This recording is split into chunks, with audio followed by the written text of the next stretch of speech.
Okay, welcome everyone. We're on our journey of learning about the gradual training, which is a fleshing out of the Noble Eightfold Path. And Himsa started last week with the first 3 steps of the gradual training. So the first is we need somebody to figure out sort of the reality, the truth of nature, of life.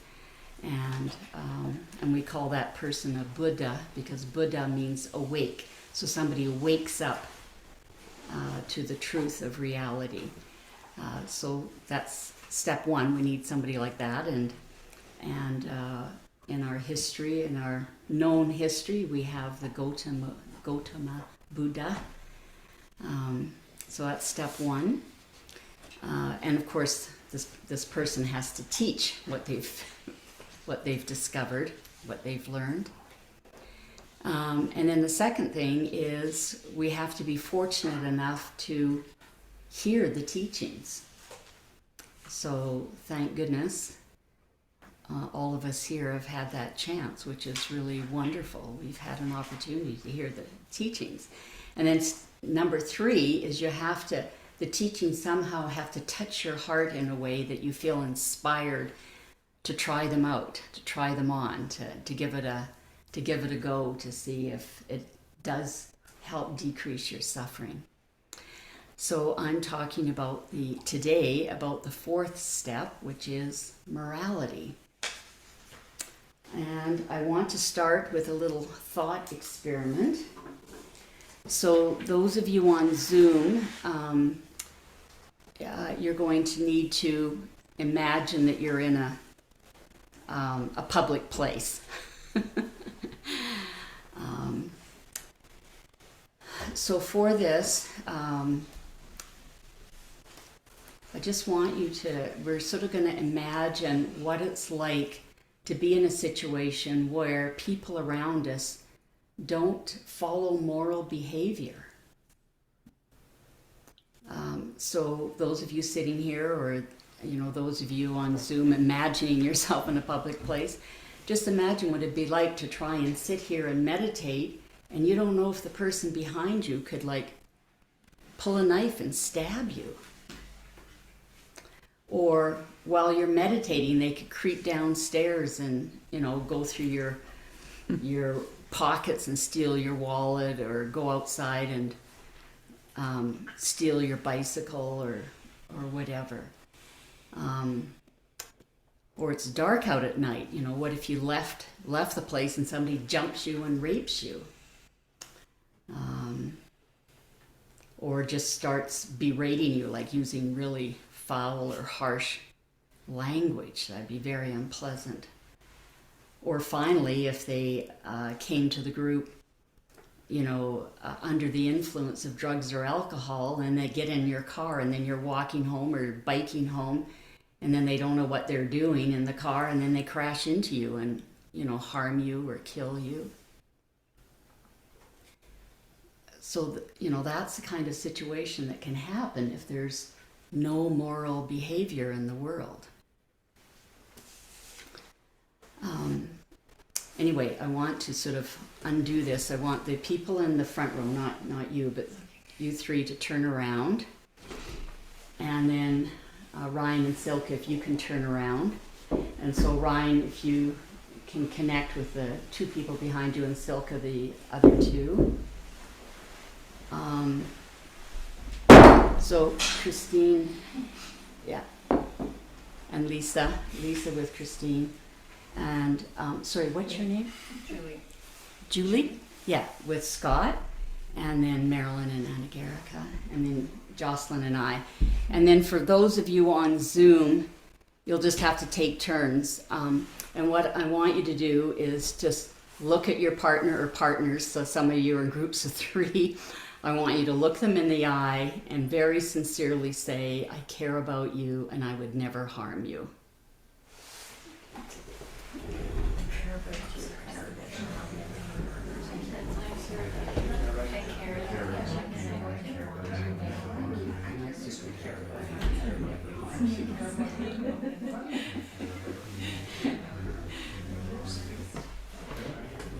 I care about everybody, and I won't harm you. I didn't have somebody to pair you with.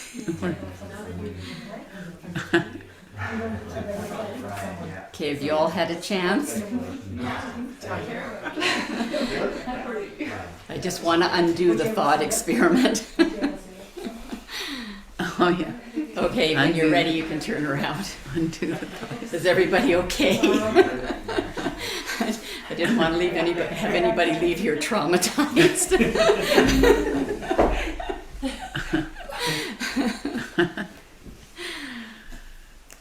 Anyway, you can see from this little thought experiment what a gift we give to the world if we act in a moral way. People can be around us and feel safe. So if you did nothing else on the spiritual path, this alone would just be a huge gift to society and those around you who are moral, giving a gift to you. So that's a biggie. It's very interesting. The Buddha in one of the teachings, it's found in the long length discourses called the Digha Nikaya, number 26.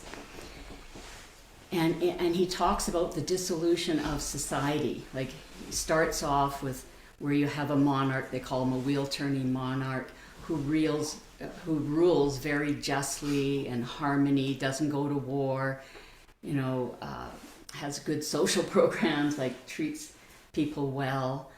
But then you get a leader who doesn't act that way.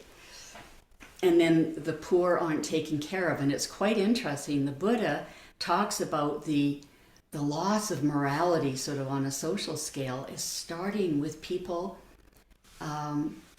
like society not taking care of poor people so that people don't have enough money. They don't have the means for shelter, the four requisites: shelter, food, protective clothing, and medicines. And, then people start to steal. And then, of course, if they steal, they get hauled before the authorities. And in those day and ages, they get their head cut off.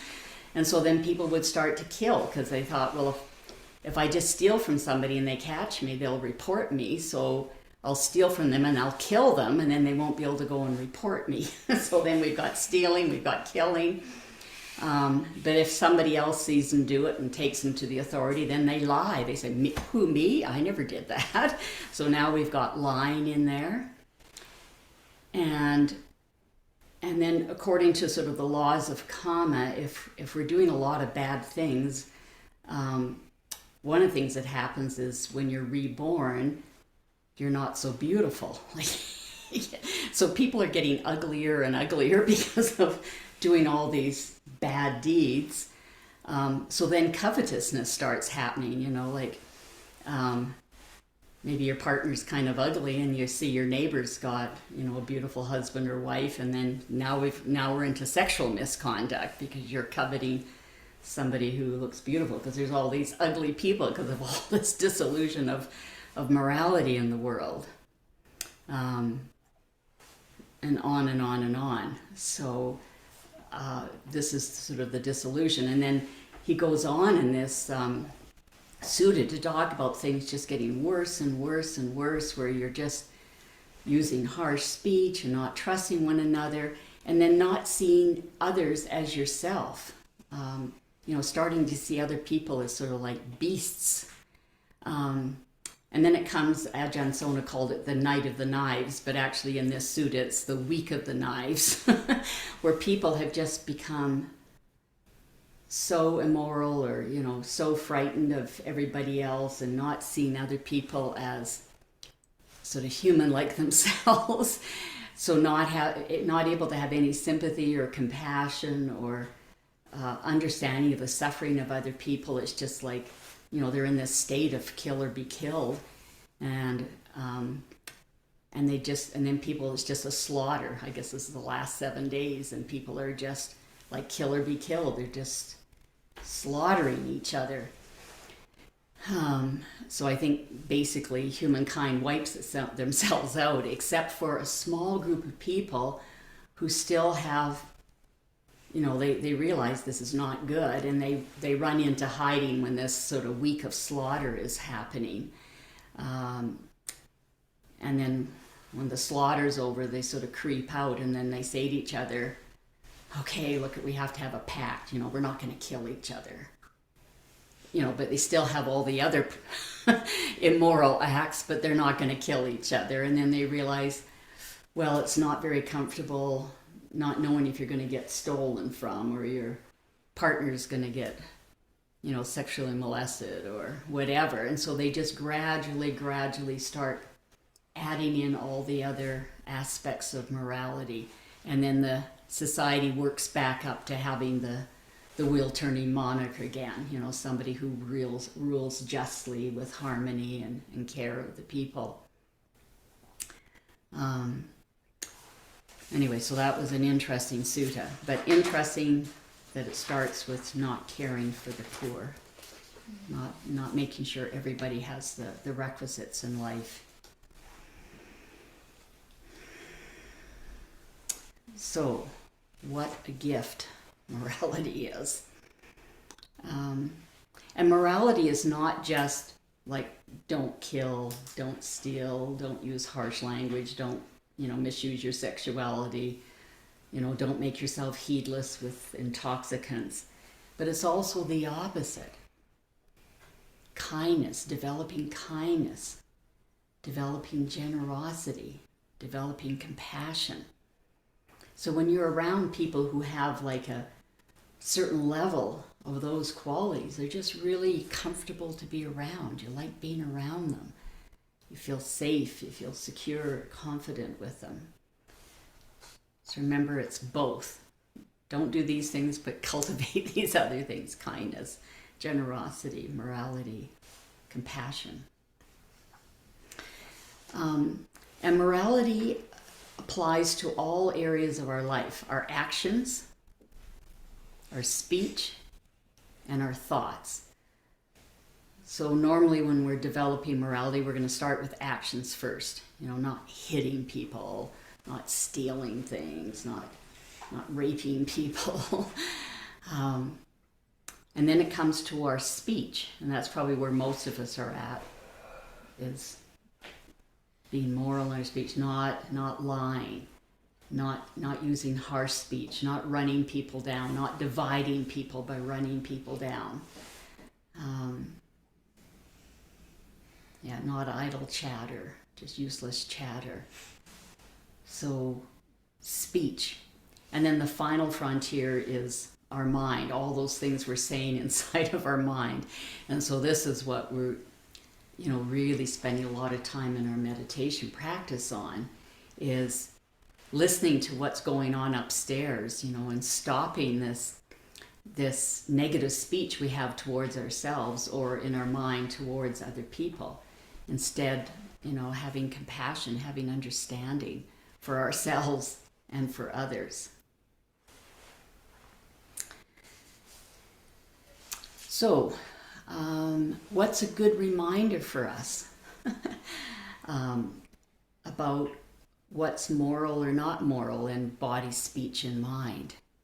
And so there's sort of two ways to help yourself sort of make a decision if you're about to do or speak or say, think something. So you can ask, is my motivation behind what I want to do or say or think, is it wholesome or is it unwholesome? So wholesome motivations come from metta, like unconditional love, from compassion, and from wisdom. Whereas unwholesome motivation comes from greed, hatred, and delusion, and fear. So that's the first thing to ask. Now for this delusion thing, until we're fully awakened, we all have some level of delusion. And so that's going to distort how we perceive what it is that we're doing. And if, especially if things are subtle, we're gonna talk ourselves into saying it's okay. Like a lot of people say that righteous anger is okay. Yeah, and it's not. It's totally known that anger doesn't solve issues. If you're in a situation where wrongs are happening, you can ask yourself, what can I do that can be helpful? And then try and do that with equanimity. And you want to do it with equanimity because what you're trying to do to rectify a situation may be totally ineffective. And so then you don't want to like secondarily get angry, like you're angry at the unrighteous thing that's happening, and then you try and make an effort to change it, and then you get angry because it doesn't work. So you just want to ask yourself, what can I possibly do? Like a lot of us are doing things for climate change. But then you're seeing all the people who aren't doing things for climate change. So you're wanting to do what you can for climate change with equanimity. And you're doing it because it's the right thing to do, but maybe a drop in the bucket, or you may just see it's people around you are sort of counteracting what you're doing, but you don't want to sort of generate secondary anger. You want to have equanimity.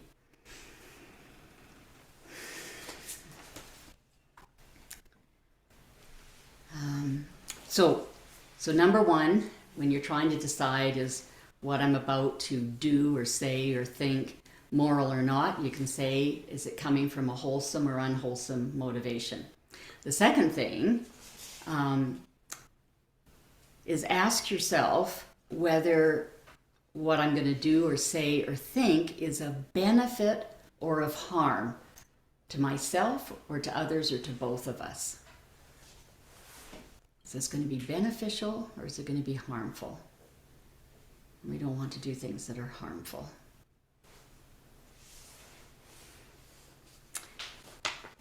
And then because of delusion, it's always good to have our 5 precepts as our sort of our baseline so that you don't cross the line. You've got those as your fallback if you can't quite figure things out. You're not going to kill or harm. You're not going to steal. You're not going to take what's not given. You're not going to use your sexual energy to take advantage or harm people. You're not going to lie or use harsh speech or divide people with your speech or just chatter away uselessly. And then you're not going to get intoxicated so you become heedless and break all the other precepts.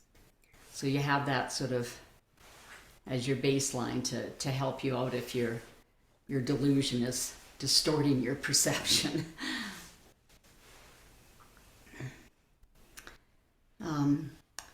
Now, all of the factors on the Noble Eightfold Path, they're all very interconnected.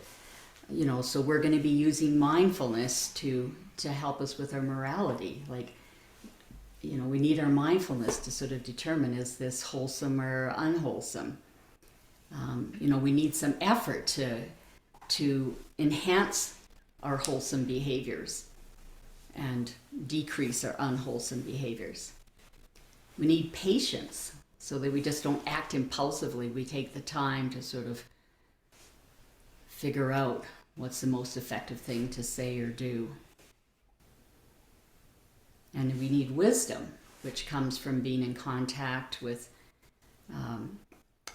our elders, our wisdom teachers, our Kalyanamittas, so we can learn what's the wise way to be. And one of my teachers said, don't be content until all the defilements are destroyed. Keep practicing.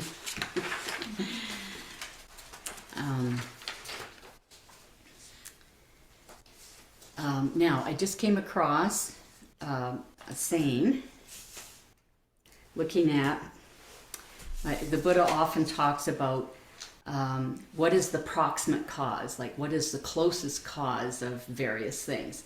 So he said, what is the proximate cause of morality, of virtuous behavior? And it's restraint of the sense faculties. So seeing, hearing, tasting, touching, smelling, and thinking. You know, so if you're walking through a shopping center and you're seeing all seeing all these things, and if you're not careful, then your vision's going out there saying, oh, I want this, I want that, I want this, I want that. And if you're not a moral person, you might just, you don't have the money, you might just go and steal it if you didn't have morality. Or you might have hearing, and you might hear some, nasty noises or, sounds that are disturbing you. And if you don't have moral behavior, you may go over and punch out the person who's creating these, these sounds or whatever. So, restraint of our sense faculties, proximate cause of virtuous behavior.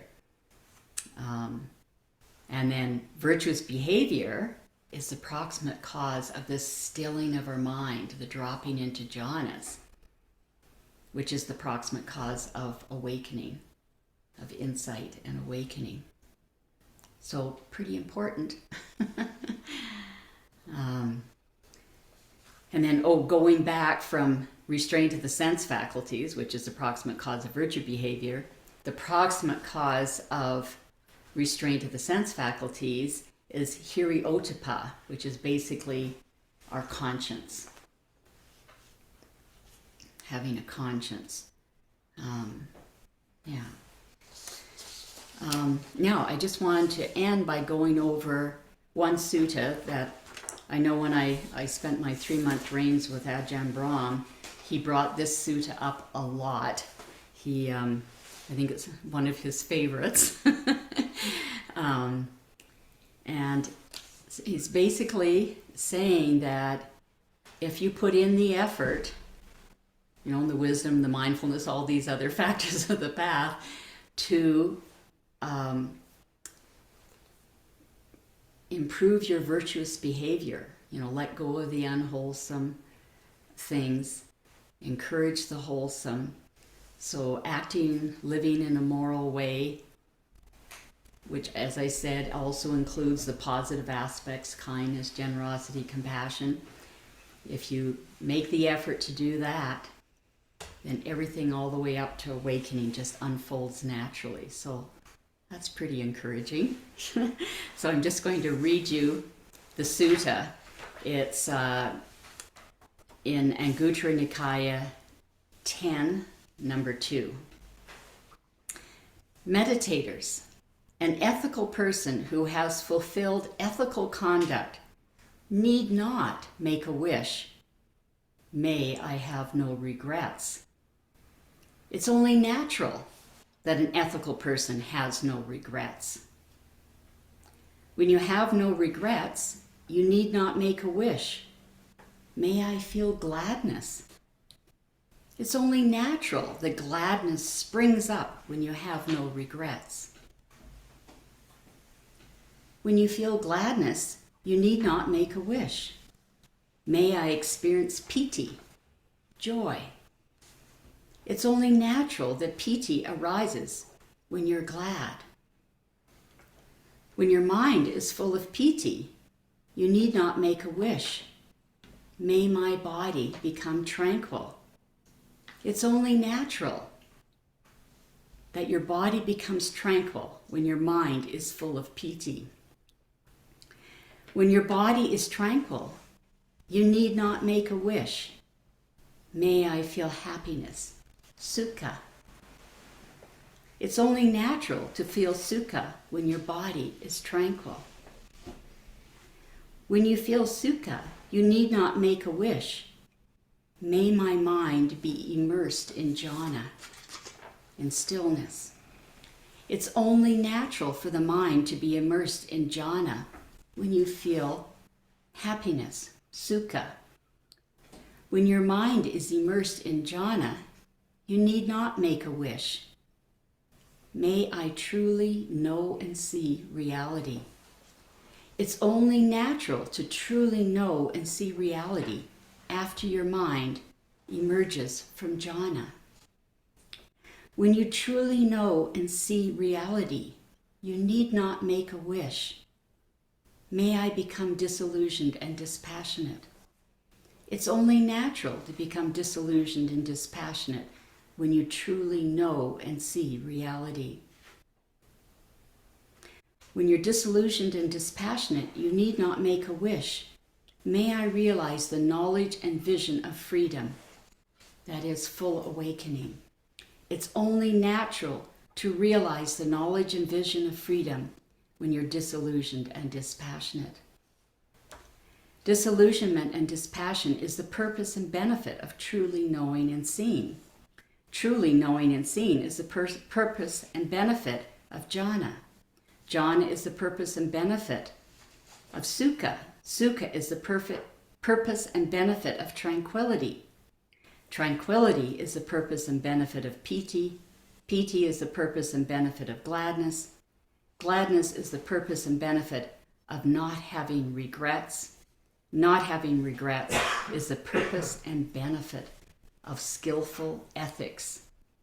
And so, meditators, good qualities flow on and fill up from one to the other for going from the near shore to the far shore.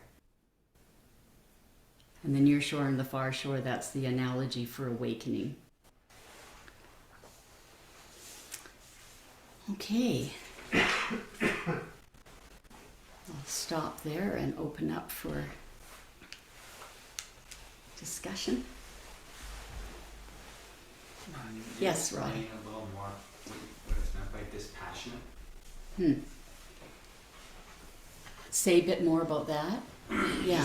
Can you explain a bit more what's meant by dispassionate? Yeah. I don't really know. Yeah, I believe that's talking about samsara, like right now, like before, the Buddha's encouraging us to get our happiness, to generate it from within, not allowing our, not thinking that we can get our happiness just from the outside world, because everything is so impermanent and so out of our control. And so it's becoming disillusioned with that, dispassionate towards that idea.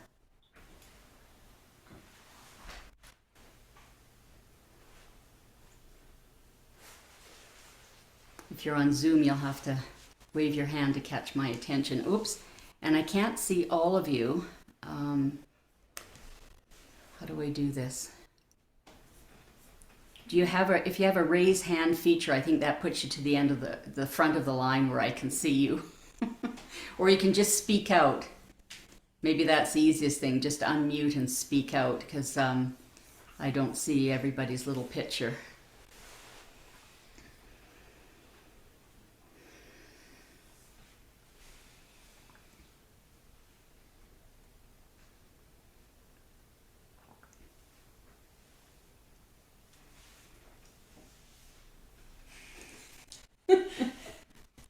I have a question, but I don't know how to pose it.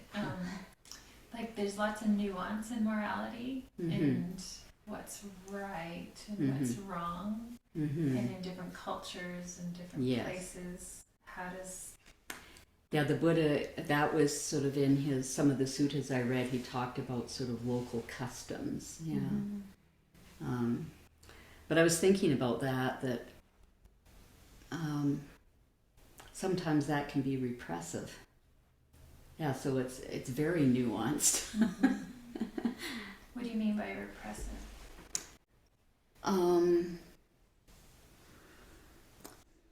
Well, I was just thinking in some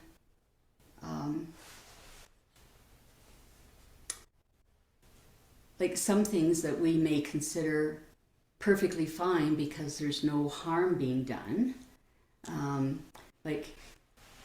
Say you have a society that just believes in heterosexual relationships, then if somebody wants to have like a homosexual relationship, then that doesn't follow, say, the custom of that particular society.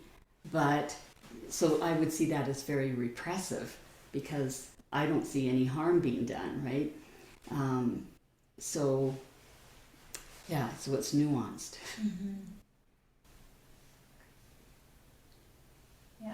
you, yeah, okay. Yeah, so I think trying to just go back with this idea, is this coming from, a wholesome thing of kindness, of compassion, or is it coming from greed and ill will, or, It's like the intention behind yeah, it's looking what the action. tension is. It look like it's going to cause some harm, or is it going to be beneficial? Mm-hmm. Yeah, so I think sort of falling back on that can help us when we're, when it's nuanced.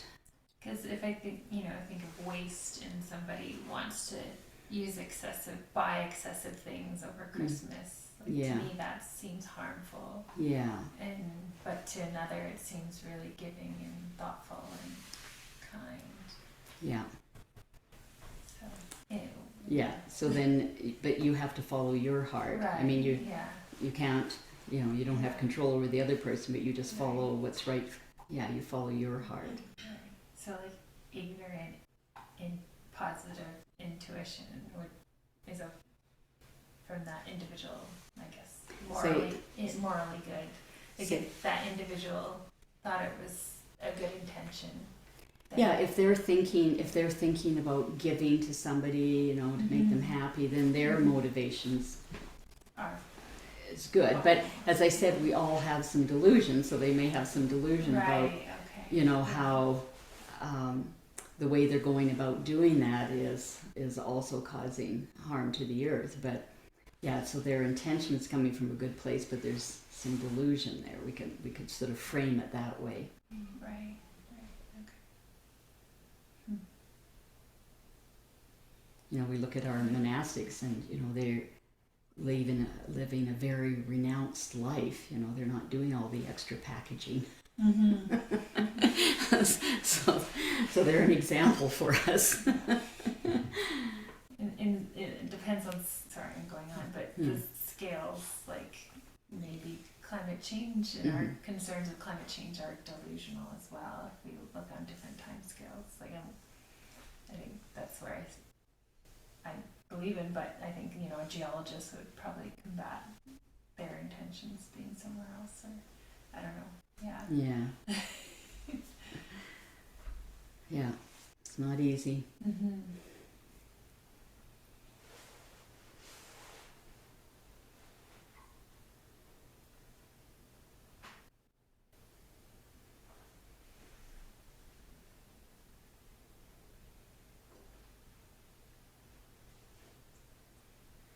Well, I hope some of you are encouraged by the last sutta.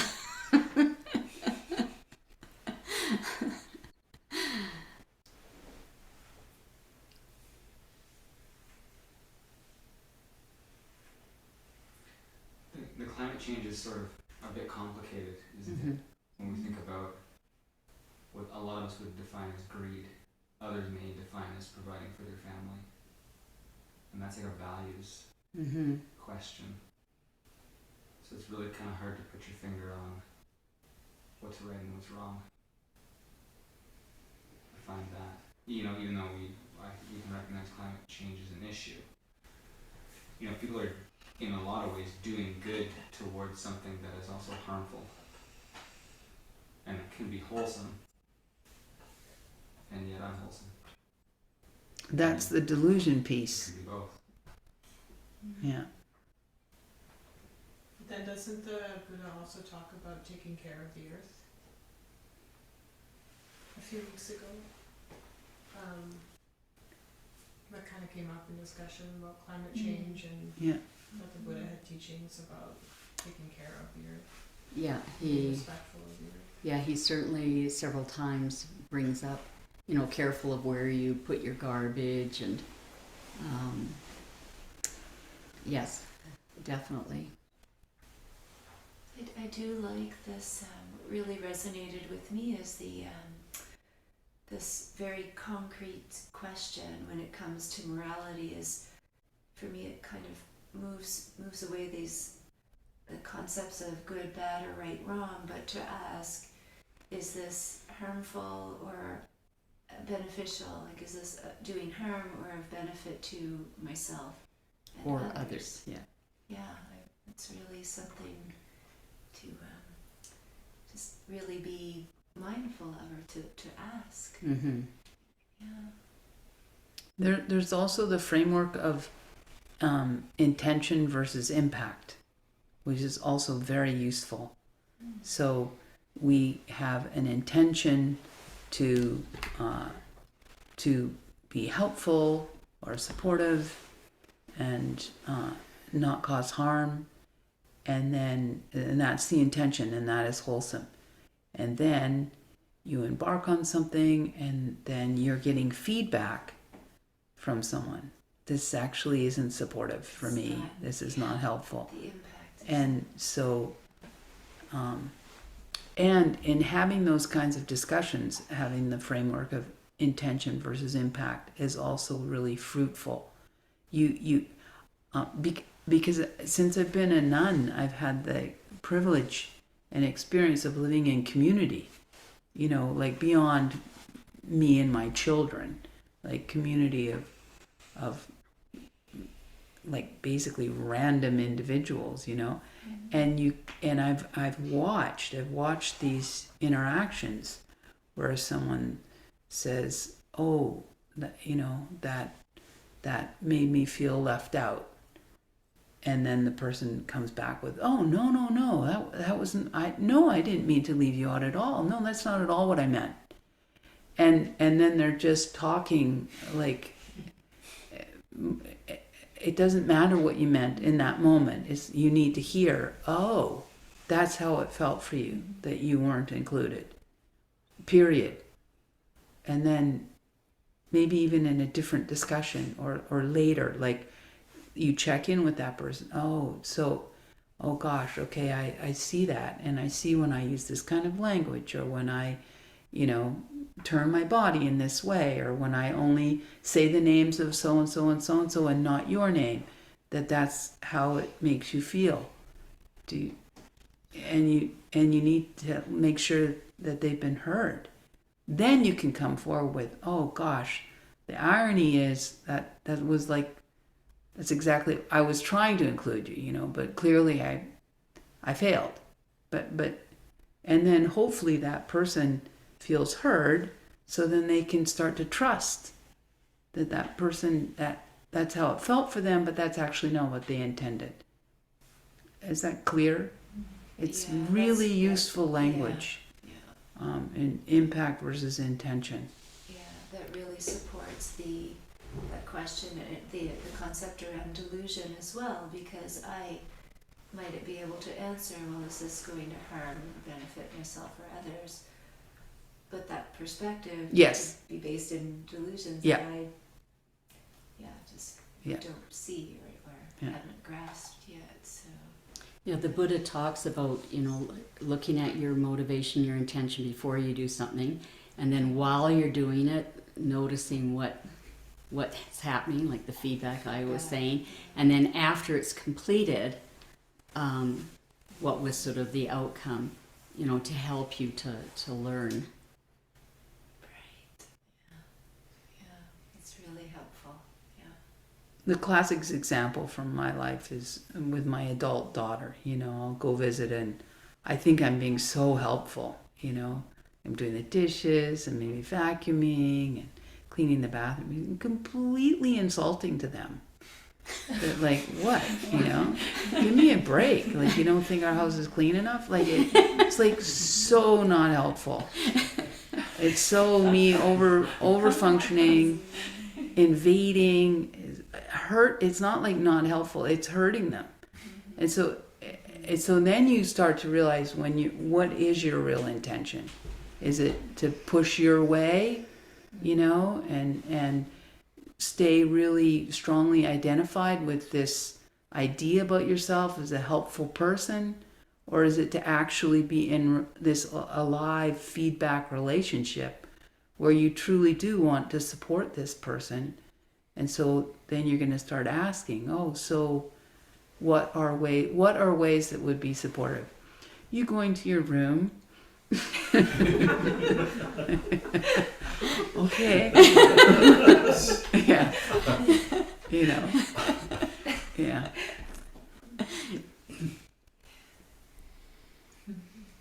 I have a question, Cynthia. Okay, go ahead. So regarding killing, for example, I have this fly that has been bugging me the entire time I'm meditating today.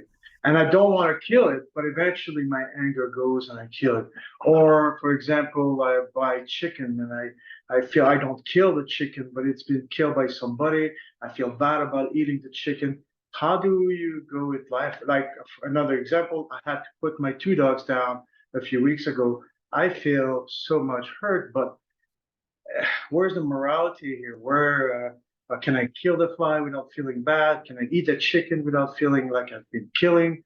Uh, Please help me with that. Yeah, so yeah, flies and mosquitoes, that's sort of a high level of moral training. Certainly, our teachers are encouraging us not to just swat their saying their beans, and they want to have their life. So, yeah, certainly less bad karma than killing a being with more consciousness. Thich Nhat Hanh has a beautiful book. I forget the name of it now. It's so many decades ago that I read it. But he just talks about sort of slowly, working your way up,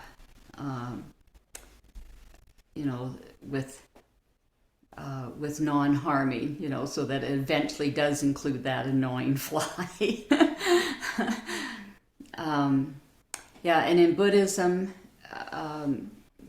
because you didn't kill the chicken, because there's a certain amount of, there's a certain kind of energy that's involved when you're killing something. So you don't have that. But again, if you're eating the chicken, then of course you're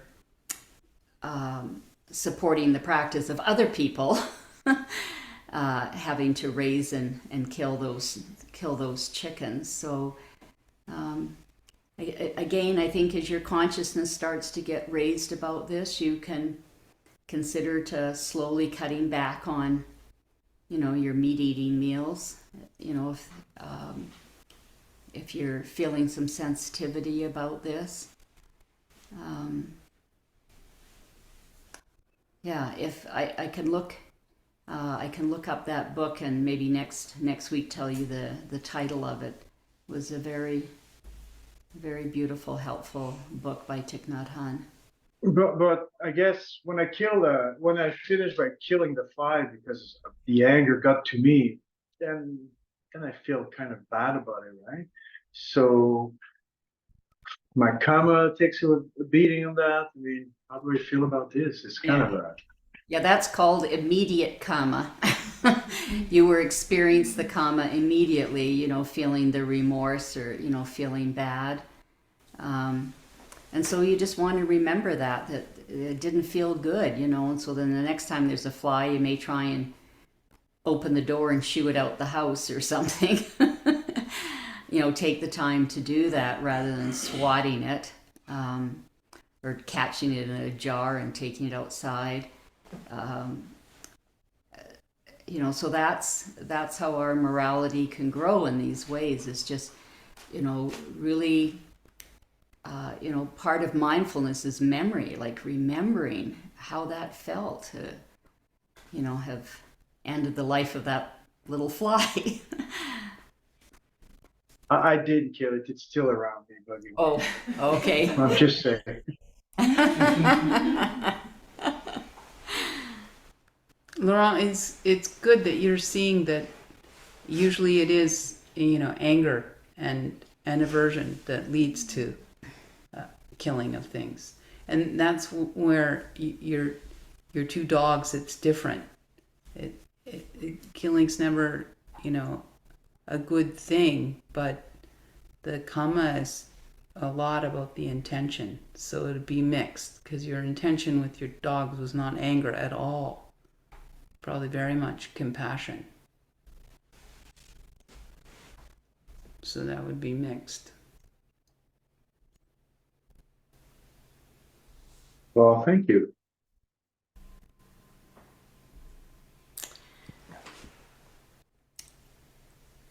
Okay, well, we'll end, and I think we're ending with equanimity, and that's been brought up a few times in our discussion tonight.